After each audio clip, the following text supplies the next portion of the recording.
अपनेक सब सुन रहल छी RMP स्टूडियो कलवाही के प्रस्तुति RMP अपन लोक अपन गीत। जितिया पाबन बड़ भारी, जितिया पाबन बड़ भारी, जितिया पाबन बड़ भारी, जितिया पाबन बड़ भारी। तैयो संतानक समृद्धि लेल,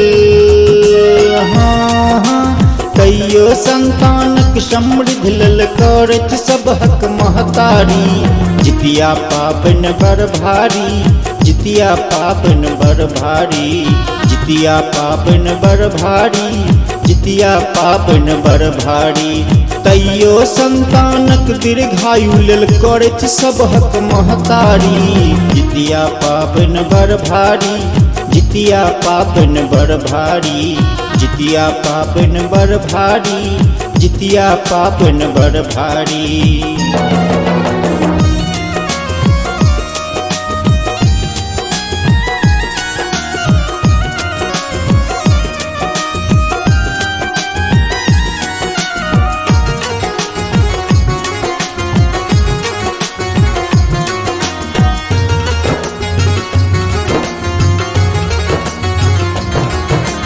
आश्विन मास कृष्ण पक्ष सप्तमी तिथि के नहा क खाय। निराहार निर्जला उपासे अष्टमी तिथि दिन रत रही जाय।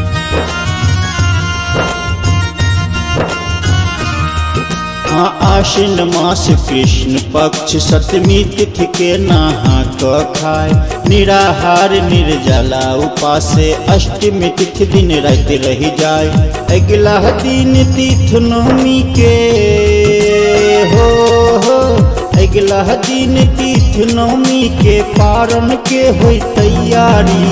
जितिया पाबन बड़ भारी, जितिया पाबन बड़ भारी, जितिया पाबन बड़ भारी, जितिया पाबन बड़ भारी।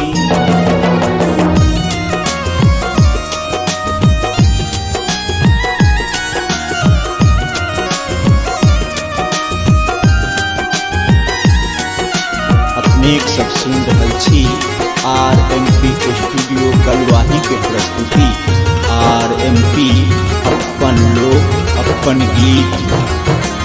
जीवित पुत्रिका जिमुतवाहन के एहि दिन पूजय छथि जे माय।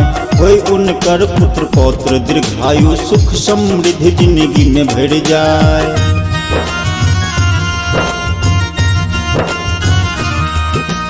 जीवित पुत्रिका जिमुतवाहन के एहि दिन पूजय छथि जे माय। होय उनकर पुत्र पौत्र दीर्घायु सुख समृद्धि जिंदगी में भर जाय। कुंदन चंदन जितिया पर्वत, कुंदन चंदन जितिया पर्वत महिमा जाने सब नारी।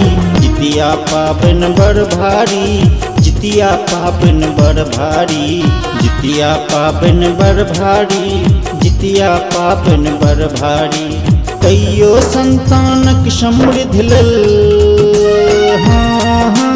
तैयो संतानक दीर्घायु लेल करत सब हक महतारी। जितिया पाबन बड़ भारी, जितिया पाबन बड़ भारी, जितिया पाबन बड़ भारी, जितिया पाबन बड़ भारी।